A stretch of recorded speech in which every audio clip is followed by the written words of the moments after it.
What are you doing right now? Is it something that you really love?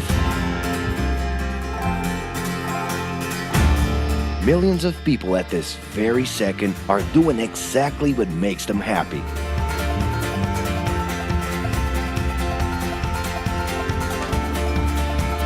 But wait a minute. You spend a big part of your life working. And any job has the potential to drive you insane. I think this is a good time for a break. But, of course, there's a bright side.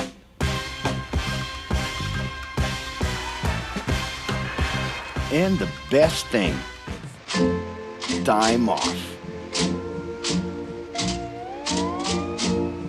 As a matter of fact, the way we work influences new trends and behaviors in society.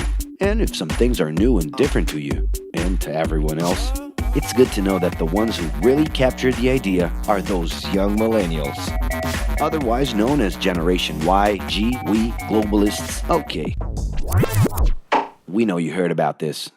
They represent a new workforce in the global market and have high aspirations. Half of them already have or plan to open their own businesses. Because of their digital, liquid, and collective mindset, they are affecting the way we produce and work in the future. Sounds complicated? Actually, keeping things simple was the motto that baby boomers worked by in the 60s and 70s. Rules were a lot clearer back then. The workspace was confined to the office. Responsibilities were individual-based and very specific, and you knew exactly the right time to start and finish your day. At that time, after the World Wars, the institution represented the security that everyone was dreaming about. Because of this, it made total sense to be a company man and respond well to linear and hierarchical structures.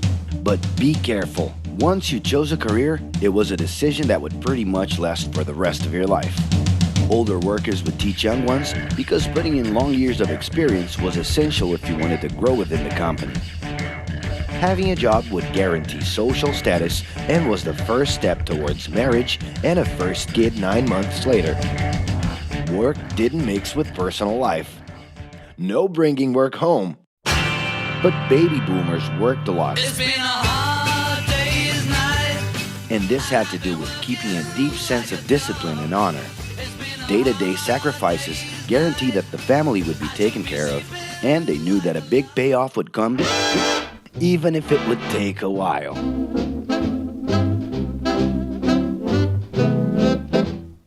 However, Generation X redefined the time relationship between work and reward. Super confident, extroverted, very competitive, and doing everything in their power to achieve quick growth, these guys were always on the lookout for better offers. A profitable idea could easily put them into a leadership position based on meritocracy without taking their experience into account. As they searched for more ways to personally stand out and be professionally independent, they relied on degrees, including MBAs and PhDs, to get ahead of their competitors. Pressure, pushing down on me, pressing down on you. No man has spoken. In this more individualistic style of thinking, a nice wardrobe and a business card could help them close better deals and expand their network. Being in the right place at the right time is what would define the work schedule. Business time was extended into the happy hour. This mix between personal and professional life turned a workaholic into someone who was admirable and even sexy. In the grace of your love.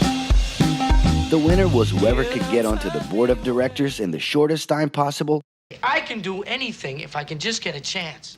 and thus immediately live out the pleasures of this achievement. You want the money, you control the witness. I'll leave you lonely, don't move you into business. But today, the journey's a little different.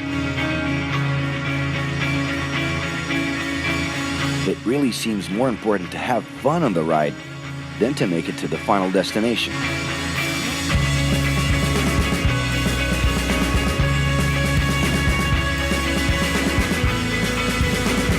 Ironically, millennials, those unpredictable kids, are the ones perfectly translating this new vision.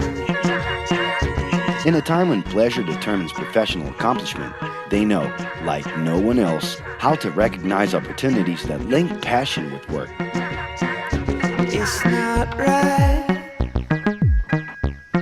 but it's now or never. The creative economy, new professions, an entrepreneurship boom, and the new collective power are painting a brilliant and never-before-seen scenario.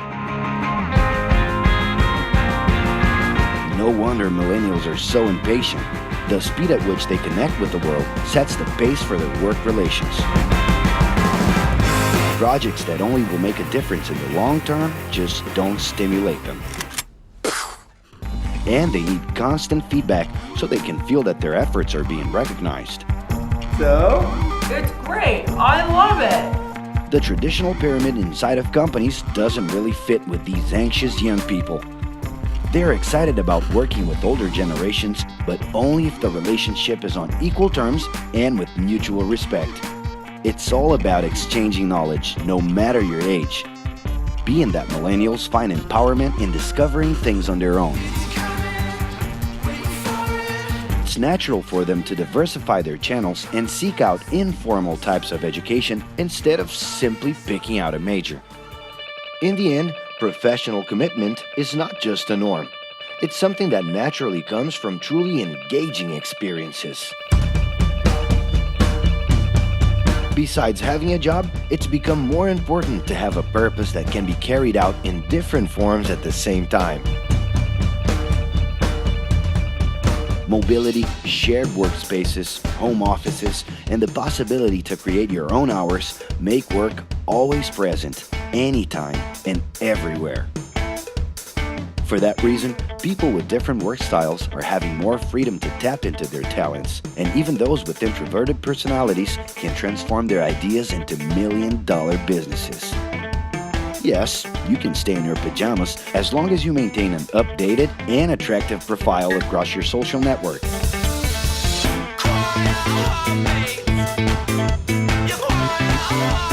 As you can see, flexibility is really the way to go. Millennials are fascinated when they get involved in works in progress and feel motivated by learning new skills.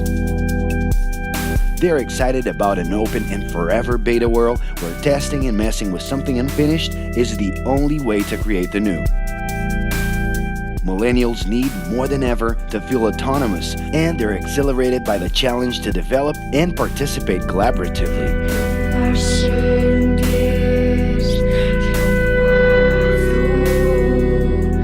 They can change direction quickly and don't let attachments hold them back. It's about living better in the present with no illusion that the future can be controlled.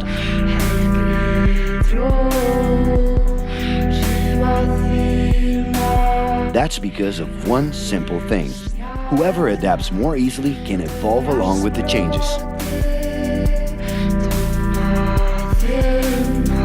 And if you feel overwhelmed by everything so far and are looking for the right answer, well, sorry. We're still going to ask you another question. Are you doing what you love right now? No. So start.